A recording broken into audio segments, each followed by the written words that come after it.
You are listening to the Social Science Kaleidoscope.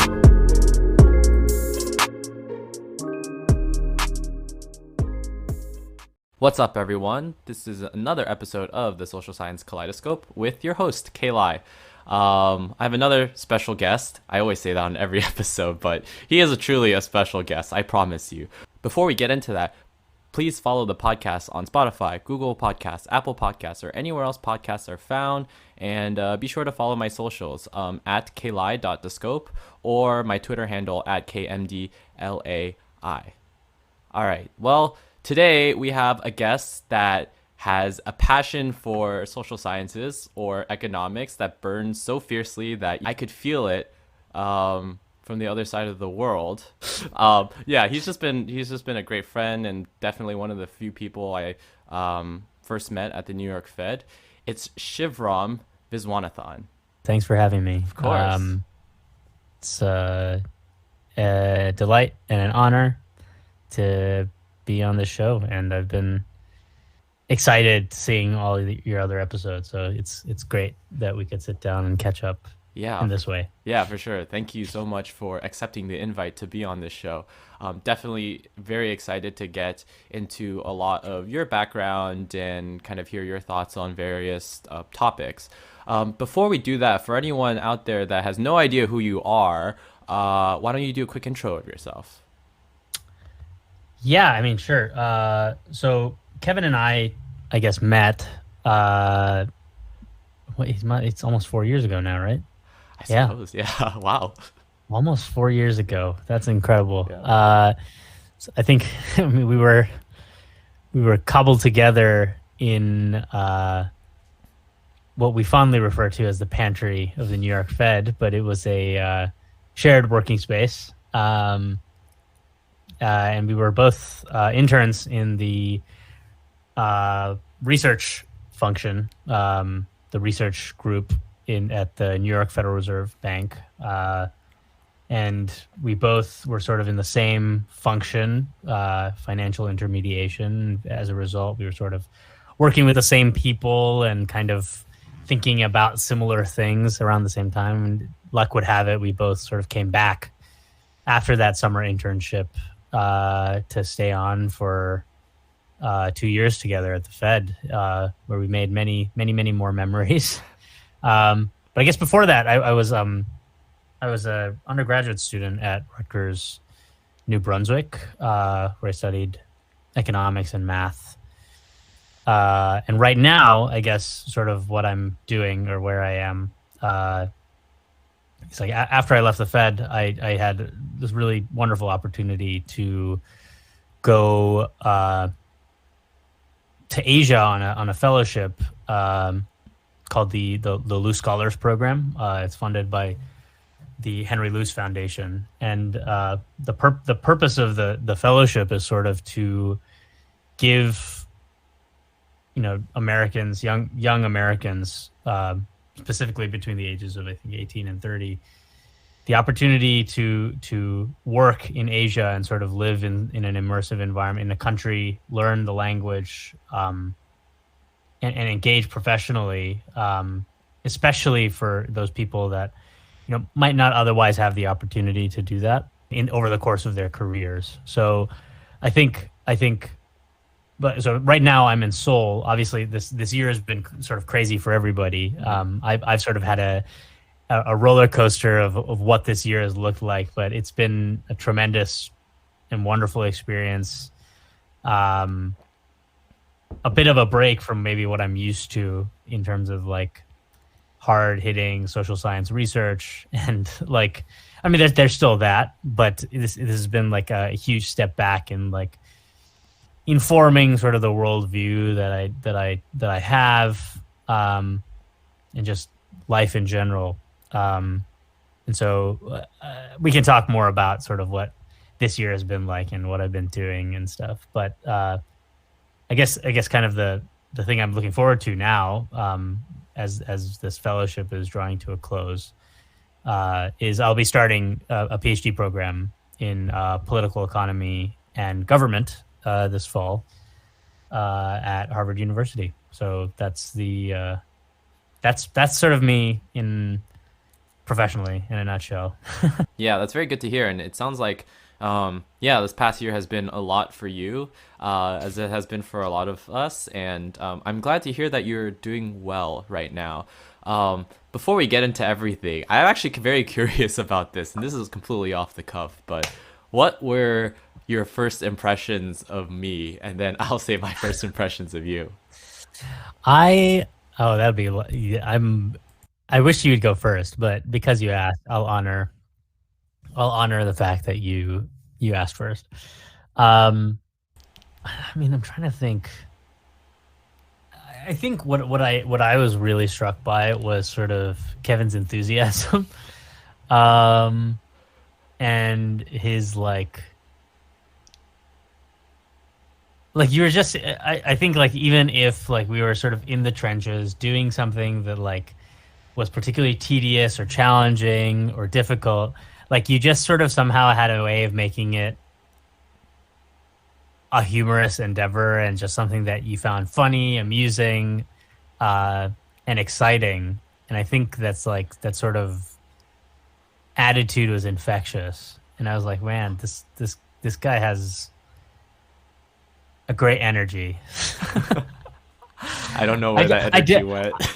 I I think it's still there. I don't think it's gone anywhere. But I did think that you were too critical of yourself a lot, and I was like, this guy's got it. He's got chops, but I think he doubts himself too much, which I don't think has changed either. Yeah, well, Um, working on it. Let's just say I'm working on it. I will say, I have to say, we have on the last day of our internship, both of us took this awesome photo in front of like the Federal Reserve. Like there's like this block that sort of says Federal. It's like it's a lot of people take pictures there. Right. Tourists do. I think it was like our last internship day, and we were just walking out. And I don't know, like it felt really anticlimactic, and it was just it taking that picture with you was it felt like it gave some like finality to the experience, which Yeah. I was appreciative of. Well, that picture is still hanging in my cube because I haven't been to the office since we left, So so it's so just still there.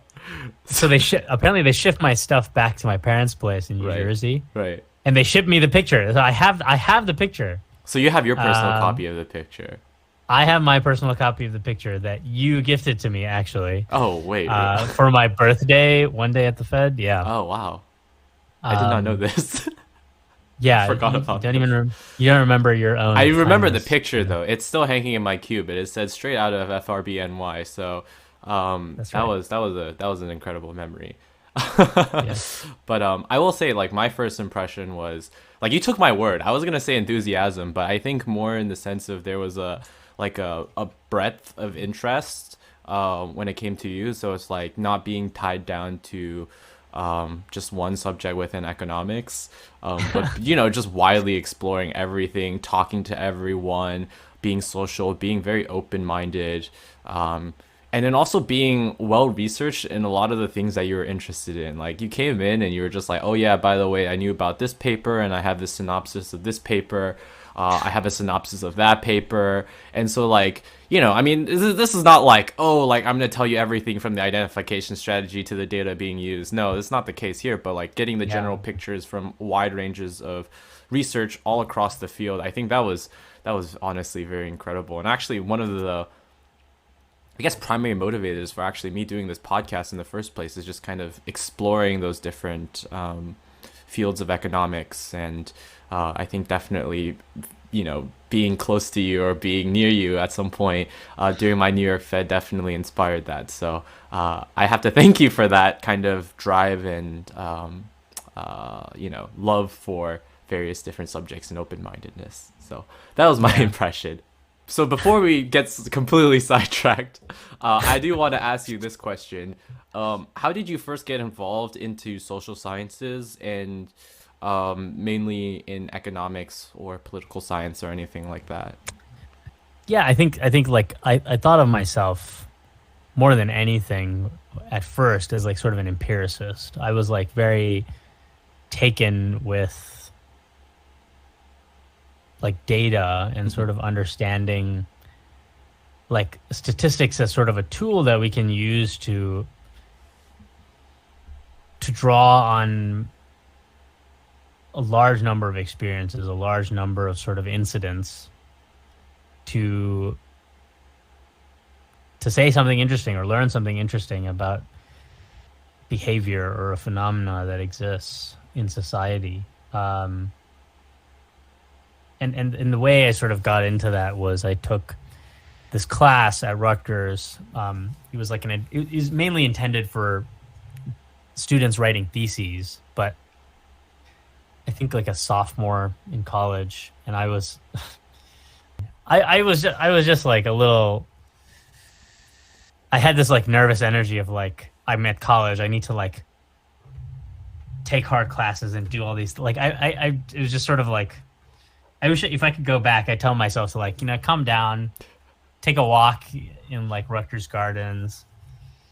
Don't don't be so worried about like what the next thing is. But I mean, one good thing about it is that very early on, I think it was my sophomore year, I took this class that mostly only seniors took, but it was sort of like a advanced econometrics class that it used sort of the Angerston Pischke book, not Mostly Harmless, but the Mastering Metrics one, Mm-hmm. and the teacher, the professor that taught it, her name's Ann Peel, still one of my very close mentors today. I would say somebody I draw a lot of inspiration from. She was extraordinary and exquisite at sort of motivating, like what the power of these things really is, and like what we can learn about it. And her research was super cool. Like she was involved in fairly well known in like criminology circles, and did a lot of research on crime, and sort of paired that with some level of advocacy and sort of public engagement. And to me, like she seemed like quite a like that was exactly what I wanted to do, is like some combination of like research and really using sort of these technical skills to learn something interesting, and in an interesting way, in a convincing way, convince myself and others of something, but then also use that information, wield it sort of progressively to help shape a community or a society positively. And I think like that really stuck with me, and I started thinking to myself, all right, this is something that I could make a career out of, and something that I could see myself doing at the time. And it was a bit romantic at the time. Like I still had no idea how difficult research was and Mm-hmm. what it sort of entailed. But it sort of planted a seed, especially because like when I came into undergrad, I was sort of all over the place. I came in as like a physics undergrad. Like I thought I was going to major in physics. I like briefly flirted with music, like studying music in college, English, philosophy. Like I was really spreading myself all over the place. Like it's not just in economics that I sort of have this like dispersed set of interests. It's Mm-hmm. just sort of in life. And I think this economics or social science is like a microcosm of like my tendency to sort of just spread out and want to go down like several different rabbit holes. But yeah, hopefully that gives you a sense. And like, so I guess to more specifically, like I took this class, we learned about stuff like difference in differences, instruments, it's like general regression. Like, what does it mean? Like you learn sort of the matrix algebra, the math behind these things, Mm-hmm. and you're like, okay, cool. It's like, it's math, so it has some of these cool properties. But then I think like the more expository approach of like, okay, let's put this in a context of a research project, of a paper. Here's what we're actually doing when we take these quantities in data, and here's what they actually mean. Here's how you can interpret them. Here's how you create a story out of sort of statistical techniques. That was really appealing to me. And so we wrote like a research paper as part of this class. Everybody Mm-hmm. had to write sort of a small research paper. And everybody that was writing theses sort of had a topic, but I was like one of two people that was like, oh, I guess I should figure something out. I wrote a paper on this now debunked. I don't want to say debunked, but highly skeptical, like rainfall instrument literature. So I was like doing something on rainfall and conflict and things like that. And it's ironic because that sort of I now sort of know enough that I'm like that was like that was a very naive paper. There's a very naive project because there's so many problems with that identification. So there's so many like holes in trying to draw inference that way. But like for me, being like the first foray into this world of like using data, using empirics to answer questions, it was like, wow, this is so cool. And I still feel that way. I'm still. I don't want to say I've lost that. Maybe it's like tempered it a little bit, but I still like try to look for that sort of feeling, not just in research, but just in what I'm trying to do in life. Yeah, no, that makes absolute sense there. And I mean, it's safe to say that I guess during the rest of your college career, you kind of deepened that kind of understanding and you got to where you are today, right? Yeah, I'd say. Yeah, I like so. I think I didn't have like real research experience until I came to the Fed. I would say like I did research projects, but it wasn't sort of in the vein of let's like look at a project from start to finish. Let's look at sort of what it takes to refine a question, refine a specification that answers that question. How do I sort of build evidence around sort of an answer to a question? But like in other ways, I sort of like really tried to pursue that. So I took like more advanced econometric courses that were offered sometimes at the graduate level. It like made it a point to sort of get to know professors, not just for their work, but like I sort of wanted to transcend like a professor student relationship and look at them as colleagues, because I figured like if I wanted to enter this world of academia, of research, I needed to see these people as intellectual peers. And the only way I could, I mean, I clearly wasn't at the time. I sort of didn't have the training and I didn't have the sort of the background to be able to talk with them deeply about sort of their research topics of interest and things like that. But what I did was I listened a lot and I went and I asked for advice and I sort of tried to draw on sort of on what their experiences were. And that was pretty valuable. Like between that and like a variety of different extracurricular activities, like the challenge and yeah, like forecasting competition. Like we did a lot of stuff that sort of I was just sort of seeking ways to like work a muscle, if that makes sense. No, that makes sense. Yeah.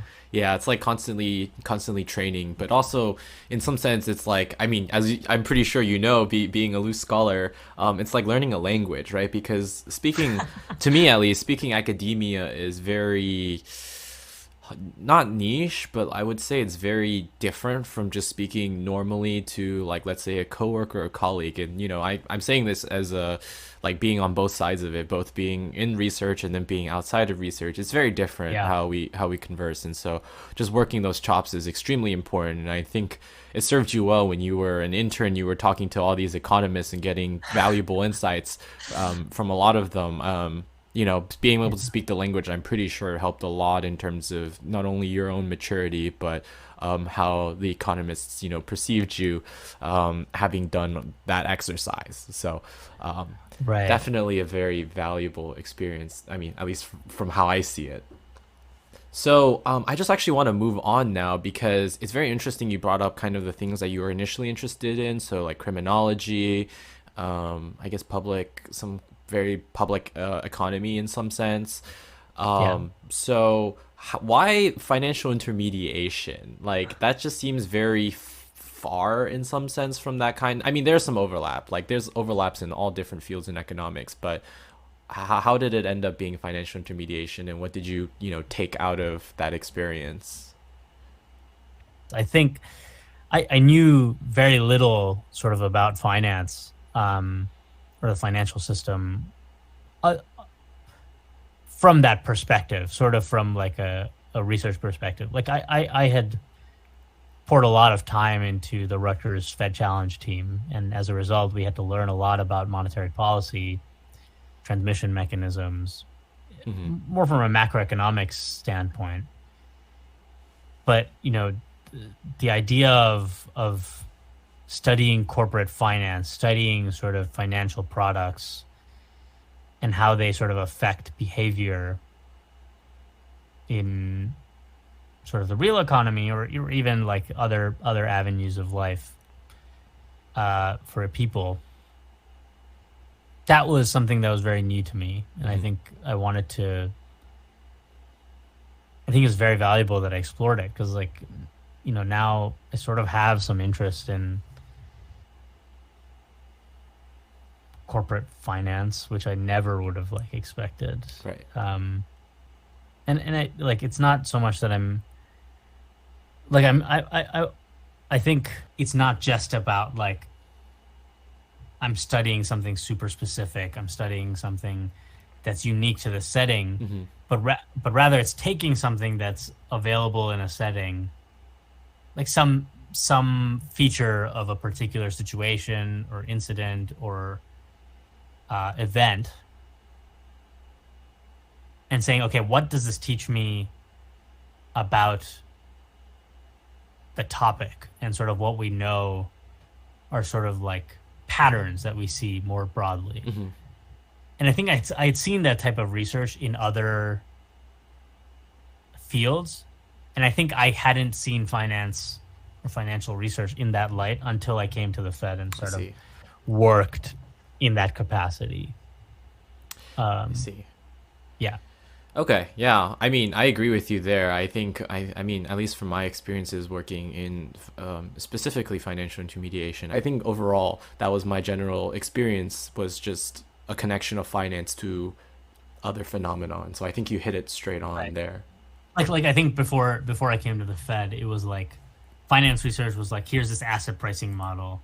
It performs better than this other asset pricing model. That's the paper. That's what I had in my mind. That's like sort of the stereotype that I had of like, this must be what finance research is. But no, it's obviously a lot more than that. And I think Right.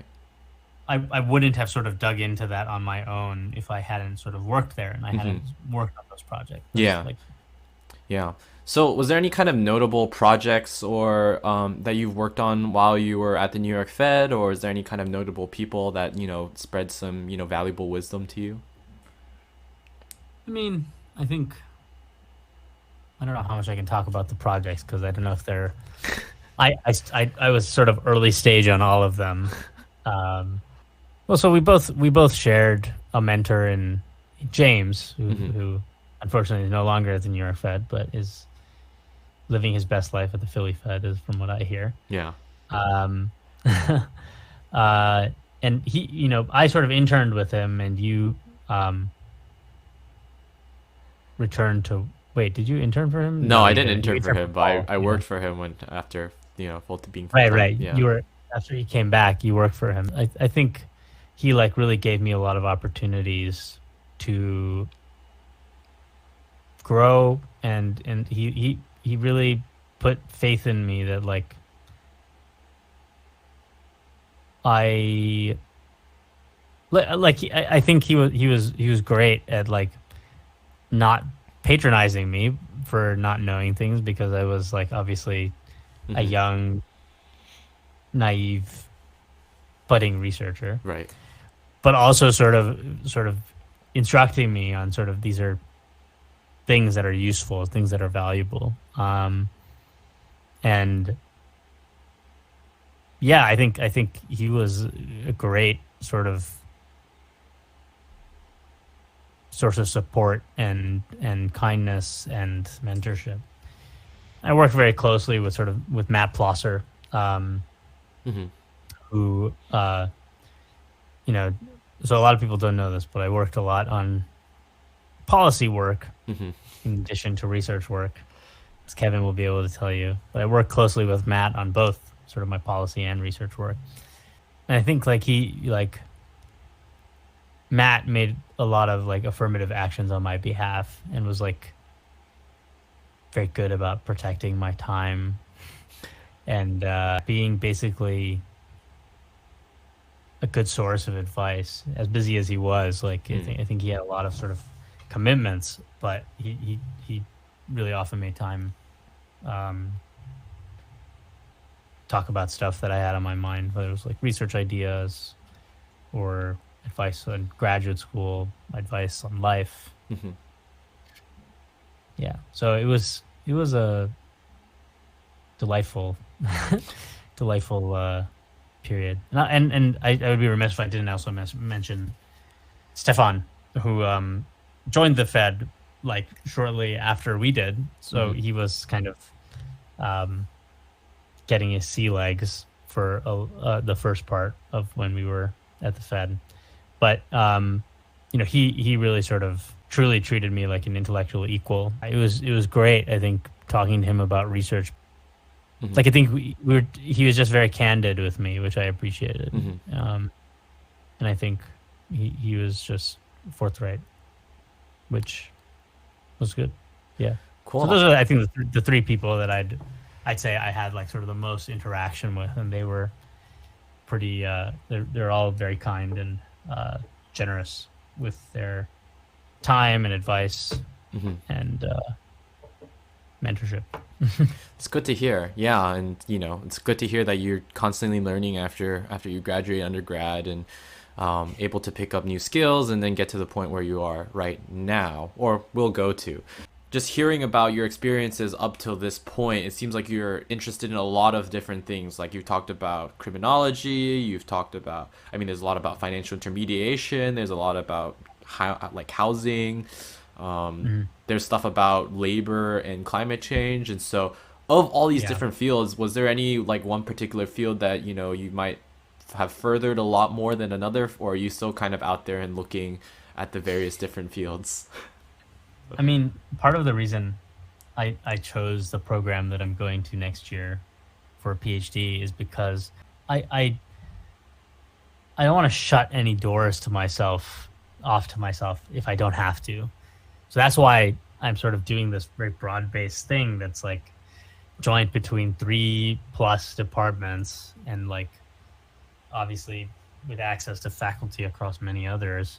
I Hmm. think if I had to sort of like if you held my feet to the fire and were like, you have to pick a subfield today, I'd probably pick something like political economy because it allows me to do the most things. um, but I mean, truthfully, like, what is political economy? So I know a lot. I know what economics is. I have a good sense of what economics is, and I don't have a good sense of what political science is because it's very new to me, Hmm. and I'm still learning, and I look forward to learning more. But I think another one of my sort of undergrad mentors, I think, put it in a very succinct way. In political science, like we think of economics as learning about incentives and how people respond to incentives, and political science is learning how people respond to power and how people relate to power, uh, and whatever power means in a very broad sense. Hmm. So, like, I think political economy is just looking at the interaction of power and incentives and how those things uh, create sort of complex behavioral patterns or unexpected behavioral patterns, or maybe Hmm. even expected behavioral patterns. Hmm. But how do they? How is it? How do incentives mediate power, and how does power mediate incentives? Do you have any papers or projects that you're currently working on right now that you want to highlight? Something for us to look out for in the future. So I think I'd say there's like three active projects that I have right now. One is sort of talk is like an economic history project that's looking at um, it's building on this paper by Nathan Nunn and Leonard Wanchikon on trust and the slave trade in sub-Saharan Africa, and how convincingly, I think, they argue that the intensity of the slave trade and sort of the damage that it caused to African nations and cultures, it has sort of persisted in palpable ways in the way people interact now. And for me, I've always sort of been curious about like conflict research, civil conflict, armed conflict. Like for those of you that know Chris Blattman, his work has sort of been quite influential and been like when I was getting into economics and social science, I would read a lot of his blog in particular because he had great advice for people that were like me and that wanted to be economists, but also his research and sort of the lengths and the depth at which he went and tried to understand. Again, a great example of somebody that's trying to answer big picture questions and uses that sort of motivation to enrich the way he engages with a specific setting or a specific incident or a specific question about a particular time and place. So tying those sort of two interests together, like those two inspirations together, is looking at the relationship between the slave trade in sub-Saharan Africa and conflict of various kinds, civil conflict, protest, armed conflict, things like that, and trying to sort of tell a story either way. And I'm that's probably the one that's furthest along, but it still needs a ton of work. I wrote it up as a senior thesis initially, but I think there's sort of a like I the more I read it, the more, and there's always, I think I forget who said this. It's definitely not something I came up with on my own, but I always like to think that the more sort of statistics or economics you learn, the less you sort of trust it. Like you just get more and more skeptical because you're more aware of sort of the pitfalls and the challenges of answering a question thoughtfully and meaningfully. And sort of the more I learn and the more I sort of I mature in my own thinking econometrically or economically or as a social scientist, the more I feel like a little less convinced by like the validity of that question. But you know, the advisors I've spoken to seem to think I can push forward, and I need to push forward. So I will do it. I also have a very early stage project that's sort of on. I don't want to share too much because it's not that specific yet.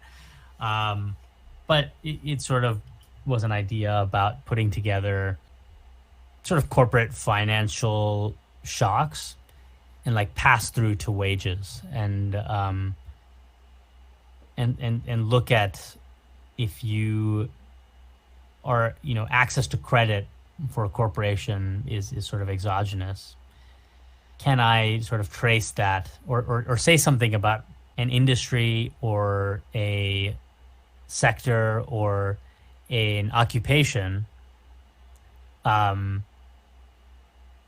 then allows me to sort of say something about wages and the dispersion of wages and how the wage distribution changes because of sort of that access to credit. So I think this is something that like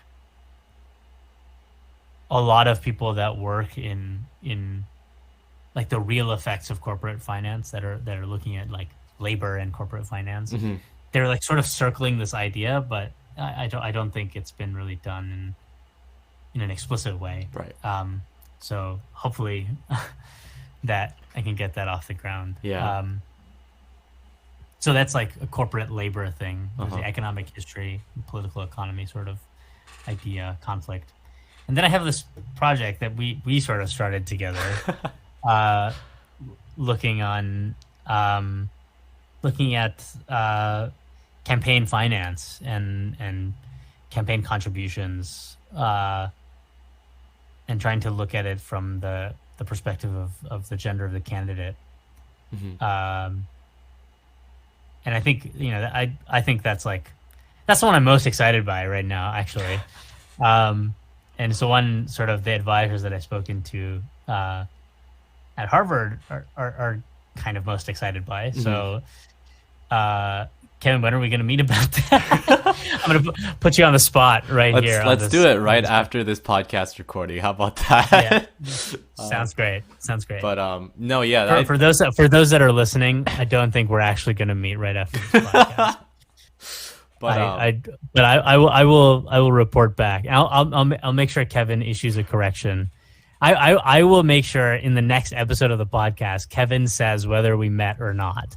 ooh, that's a all right. Well, you can hold me to that, but yeah, no, I think that was a interesting project, the idea, because I had a former mentor from the New York Fed. Now he's at Yale, but he showed me this cool data set on campaign financing, and I think a lot of the inspirations, at least from where the data came from, was from him. Uh-huh. And then you combo that with the fact that there have been a lot of movements with regards to, like, hashtag Me Too, not only happening, from to the general public, but actually within the economics community as well.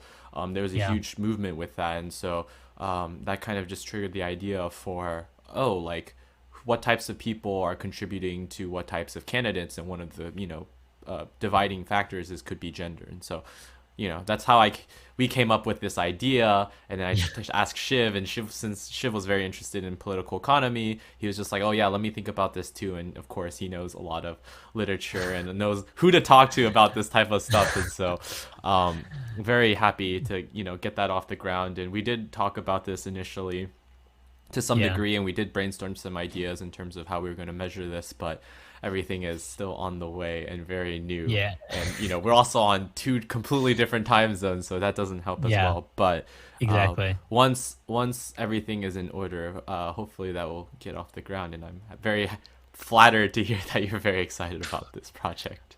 I'm excited, and I think Kevin, you were the one that was telling me when we were at the New York Fed and we were sort of just like talking about research ideas, and you were just like, I just want to work with my friends, Yeah.